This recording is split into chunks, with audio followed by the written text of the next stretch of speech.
Hey guys, welcome back to that video. And in this video I'm going to show you how you can increase your virtual RAM and the best virtual memory paging file size for 4GB, 8GB or 16GB RAM in Windows 10 or 11. So how to do this? Let's get started. First what you need is to open your start menu and then search for sysdm.cpl and then go over to advanced settings. Then under the performance tab just click on settings and then click on advanced.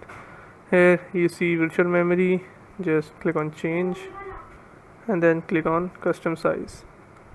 Now what you need is to open your calculator and just multiply your number of RAMs to 1024. So I have 8GB installed, so I will just multiply 8 to 1024.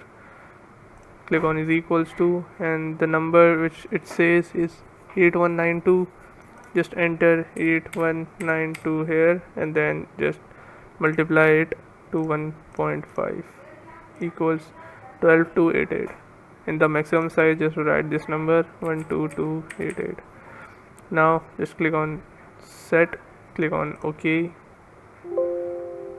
and then if it says you like this, so just click on OK and it will restart your PC, and then it will give you the maximum RAM of your PC. So yes, this is how you can do it, guys. If your problem still occurs, so make sure to comment down below so we can bring a detailed guide on this video. Alright, that's it for today's tutorial.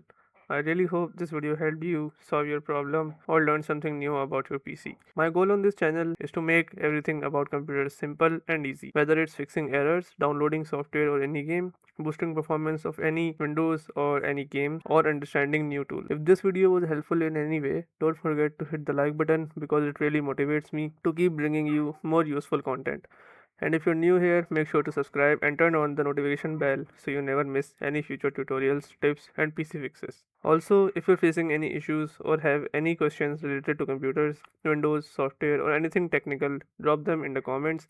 I read all of your comments and I'll try my best to help you out. Thanks a lot for watching. Take care of your system, keep learning, and I'll see you in the next video. Thanks for watching.